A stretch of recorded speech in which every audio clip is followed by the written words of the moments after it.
if you wish to turn to that in chapter 9. Last week we studied about Gideon. Gideon was a good man and did a lot of good and great things, especially as far as a warrior is concerned, in saving Israel from the Midianites. There were things in his life, though, choices that he made that turned out to be very bad. One we mentioned last week was the ephod that he had made in verse 22 of chapter 8.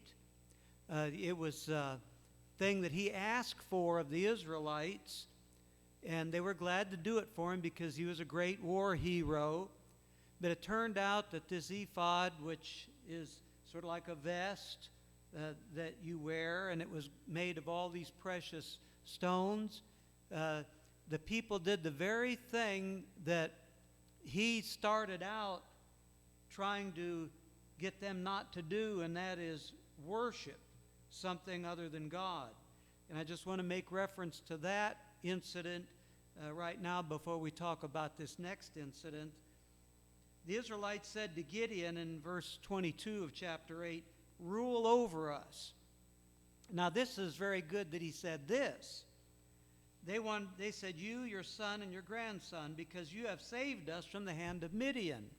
But Gideon told them, "I will not rule over you, nor will my son rule over you. The Lord will rule over you." So that was wonderful. And he said, "I have one request, that each of you give me an earring from your share of the plunder." It was a custom of the Ishmaelites to wear gold earrings. They answered, "We'll be glad to give them." So they spread out a garment, and each of them threw a ring from his plunder into it. The weight of the gold rings he asked for came to 1,700 shekels, not counting the ornaments, the pendants, and the purple garments worn by the kings of Midian, or the chains that were on the camels' necks. Gideon made the gold into an ephod, which he placed in Ophrah, his town. Now, notice this. All Israel prostituted themselves. You see, the worshiping of idols was called prostitution, spiritually speaking. And we know, speaking in terms of the physical, prostitution is selling your body for in exchange, your sexuality in exchange for money. But the Bible often uses the concept of prostitution as it pertains to people worshiping idols. So all Israel prostituted themselves by worshiping it, that is, that ephod. And notice, it even bothered Gideon. It became a snare to Gideon and his family. He probably had a very difficult time of getting them not to do it. And after he went ahead and had it made. Now, when he died, then we notice that the people in verse 35 didn't show any loyalty to him or his family, in spite of all the good things he'd done for them. The other mistake that Gideon made, he had many wives, it says in this section of Scripture. And in chapter 9, he had 70 sons. Many wives and 70 sons. But he also had a concubine, or what you call a slave woman. And he had a child by her. And this child became a great snare. And not only just a snare, it became a tragedy, what happened. This child's name was Abimelech. And Abimelech reigned for 3 years as a judge. And really, technically, he probably was not a judge because he usurped the authority and managed to get it. And God judged him and had him killed because of what he did. He wanted to be the next ruler. So he killed on one rock, I suppose by beheading, the 70 sons of Gideon, except one, the youngest one, who got away. Now we're going to notice in chapter 9 that when they ordain Abimelech as the next judge, Jotham has an Old Testament parable. We normally think of parables in the New Testament, but he has an Old Testament parable that he tells the people. Remember, the people did not remember Gideon or his sons after all the good that he did. And so what Jotham does, when they get ready to ordain Abimelech, after he murdered all the sons except Jotham, he stood up on a mountain and he yelled out these words that we'll read in just a moment about them. So notice now, reading from chapter 9, verse 1 of Judges. Abimelech, son of Jerubbaal. Now Jerubbaal is the other name for Gideon. Went to his mother's brothers in Shechem. Now that was his family, the people from Shechem. The other ones were not from there. Said to them and all his mother's clan, ask all the citizens of Shechem, which is better for you, to have all 70 of Jerubbaal's sons rule over you, or just one man? Remember, I'm your flesh and blood. When the brothers repeated all this to the citizens of Shechem, now that's not the brothers and the children of Gideon, but that's the brothers of Shechem. They were inclined to follow Abimelech, for they said, he's related to us. They gave him 70 shekels of silver from the temple of Baal-berith. So they were still worshiping Baal. And Abimelech used it to hire reckless scoundrels who became his followers. He went to his father's home in Ophrah and on one stone murdered his 70 brothers, the sons of Jerubbaal. But Jotham, this is very significant, the youngest son of Jerubbaal, escaped by hiding. Then all the citizens of Shechem and Beth Milo gathered beside the great tree at the pillar of Shechem to crown Abimelech king. Now, isn't that interesting? This is the period of the judges. Gideon refused to be a king. All the other judges refused to be a king. But now we see that they're going to make Abimelech a king. So he is not a verified and bona fide judge. He usurped the authority, and then God punishes him for it. When Jotham, that's the youngest son now who survived the massacre, was told about this, he climbed on top of Mount Gerizim and shouted to them. This is when they were actually having the coronation service for Abimelech. Listen to me, citizens of Shechem, so that God may listen to you. Now, this is an Old Testament parable. He said, one day the trees went out to anoint a king for themselves. They said to the olive tree, be our king. But the olive tree answered, should I give up my oil, by which both gods and humans are honored, to hold sway over the trees? Next the tree said to the fig tree, come, be our king. But the fig tree replied, should I give up my fruit so good and sweet to hold sway over the trees? Then the tree said to the vine, come and be our king. But the vine answered, should I give up my wine, which cheers both gods and humans, to hold sway over the trees? So all of these trees refused to be king. Finally, all the trees said to the thorn bush, come and be our king. The thorn bush said to the trees, if you really want to anoint me king over you, come and take refuge in my shade. You see, it sounded like a good idea. But like a lot of good ideas, there's a stinger to it. The thorn bush, he said, now let fire come out of the thorn bush and consume the cedars of Lebanon. Now, the youngest son says these words in verse 16 to the people from that mountain as he's shouting out to them after he tells them this parable. Have you acted honorably and in good faith by making Abimelech king? Have you been fair to Jerubbaal, that of course is Gideon again, and his family? Have you treated him as he deserves? Remember that my father fought for you and risked his life to rescue you from the hand of Midian.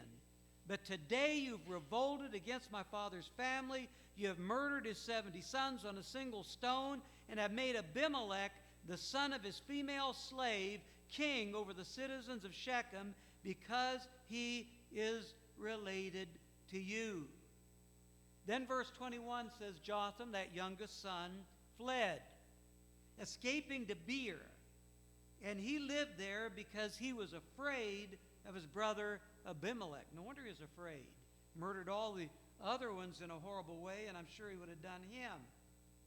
So we see Abimelech in verse 25 govern 3 years. Now God is going to intervene. And I think this is a good lesson that we learn from this text. That God sees everything that's happening on earth. He sees all the injustice, and he's eventually going to make it right. It says here in verse 23, God stirred up animosity between Abimelech and the citizens of Shechem. They were the ones that wanted him. Now they're starting to hate him.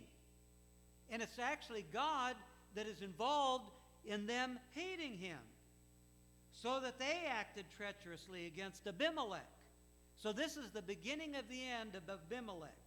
In verse 24, God did this in order that the crime against Jerubbaal's 70 sons, the shedding of their blood, might be avenged on their brother Abimelech and on the citizens of Shechem. So not only is Abimelech going to get it, the citizens of Shechem are going to get it, because they went along with the murder of the bloodbath of the killing of the sons of Gideon and putting Abimelech in as their king.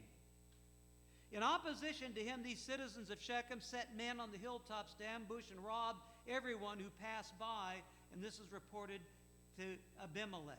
Now we're going to see another person here, and he also is going to get killed, but he's going to make an effort to destroy Abimelech. Now it doesn't work here. Now I'm reminded of there's a new movie out that's going to be out in the fall that I'd like to see. It's called Bonhoeffer. His name is Dietrich Bonhoeffer. And in the 1940s, when Hitler was at the peak of his power, Bonhoeffer was a minister who resisted Hitler. He didn't go along with, everybody, I would say everybody, a lot of people in Germany were caught up in Hitler's destroying of the Jews and a lot of other things. But this man spoke against it. He was also a spy who had a part in trying to assassinate Hitler. Well, it didn't work. And he was, of course, put to death for it. And there was another minister by the name of Niemöller who also resisted Hitler. And he was also involved in a scheme to assassinate Hitler. That scheme did not work. There was a general of Hitler's who had a scheme to blow up an airplane that Hitler was on. That did not work. And it's sort of odd how these were Germans trying to destroy the man who was causing all the havoc in the world and in their country, and it didn't work. Now we read about Gaal, G-A-A-L, You pronounce it like a woman's name, Gail, G-A-I-L. Verse 26, now Gail, son of Ebed, moved with his clan into Shechem, and its citizens put their confidence in him. So the people of Shechem decided, well, we like Gail. We don't like Abimelech anymore. After they had gone out into the fields and gathered the grapes and trodden them, they held a festival in the temple of their God. You see, they got away from Jehovah. While they were eating and drinking, they cursed Abimelech. Now they thought that Gail was going to be their savior and do in Abimelech. Gael, son of Ebed, said, who is Abimelech, and why should we Shechemites be subject to him? Isn't he Jerubbaал's son, and isn't Jubal his deputy? Serve the family of Hamor, Shechem's father. Why should we serve Abimelech? If only this people were under my command. So now he wormed his way into their hearts. Gael is now their leader.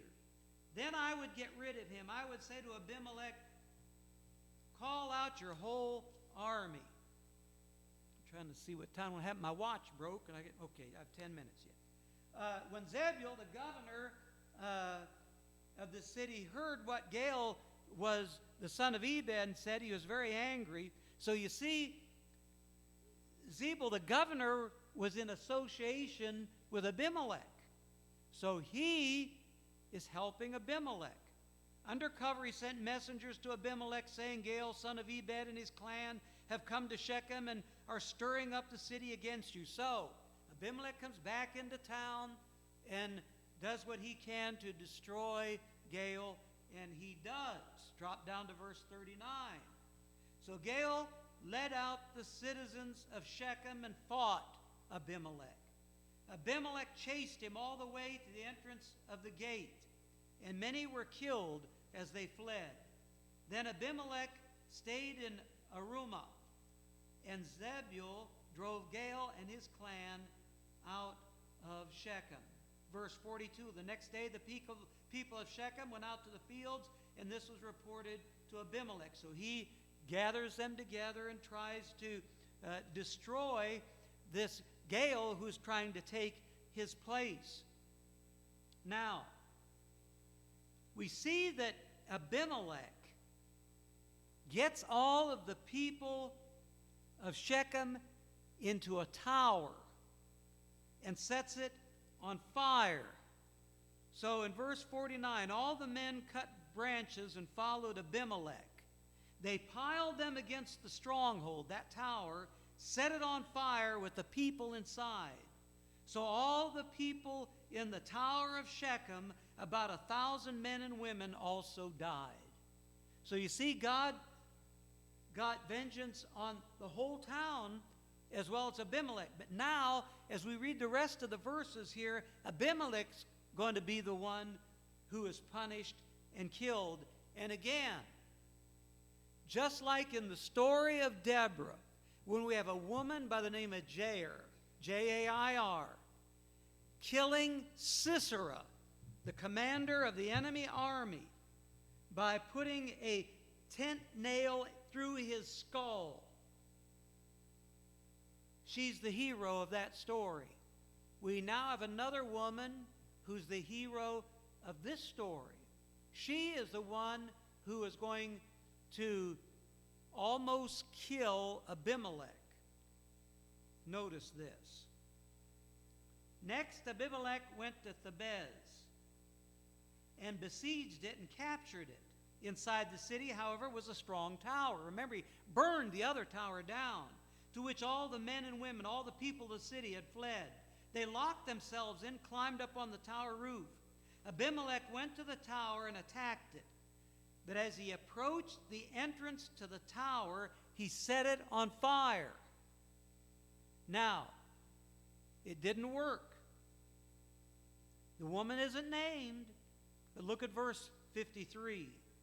A woman dropped a millstone on his head and cracked his skull. 54, hurriedly he called to his armor bearer, draw your sword and kill me. So they can't say a woman killed him. He probably would have died, of course. But he wanted the men to kill him, so he he would be too humiliated to die at the hands of a woman. So a servant ran him through. In other words, he took a sword and put it through him, and he died.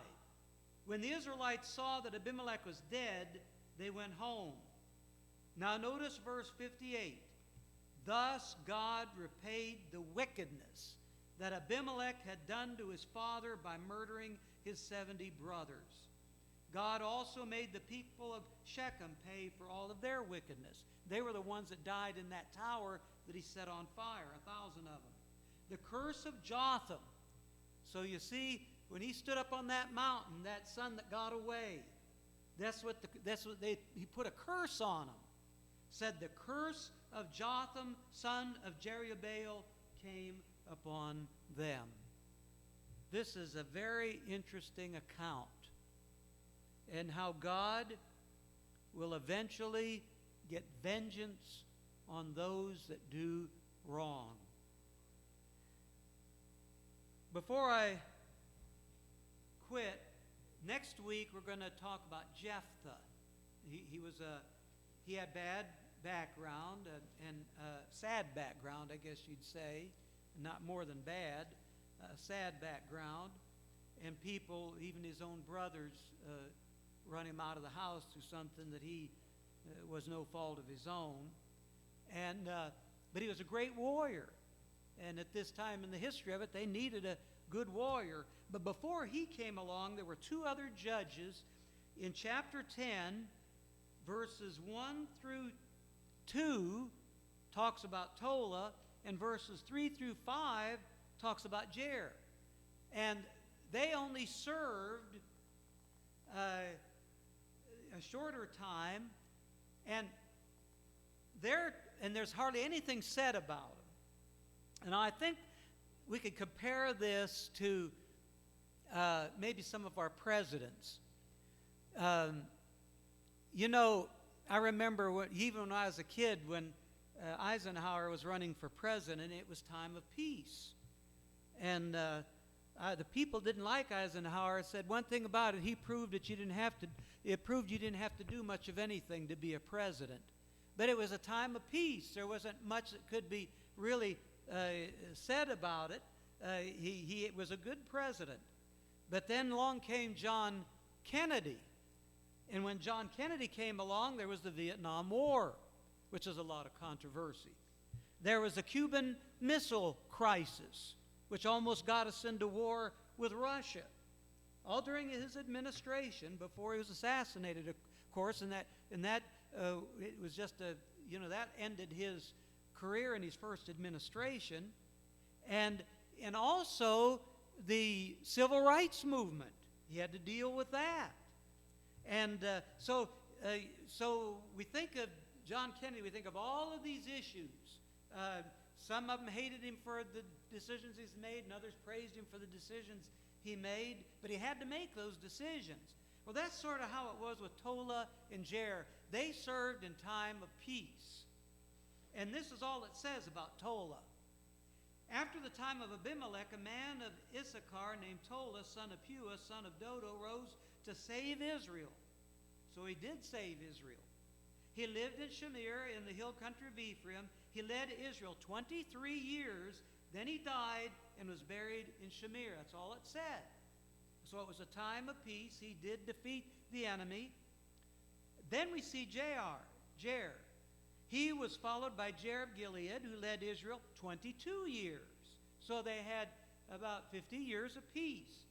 Now this is interesting. This is what they recorded about his children. He had 30 sons who rode 30 donkeys, who controlled 30 cities or towns. That's a good way to remember him, which today are called Havoth Jair. When Jair died, he was buried in Canaan. So then we get in next week to Jephthah. And his story is very interesting. Jephthah will always be known, as good a man as he was, be always known for making a very foolish vow. And most of you know what that vow is, but we're going to read about it next week. So that's all we'll do tonight. Do you have any comments on any of the scriptures that we looked at already?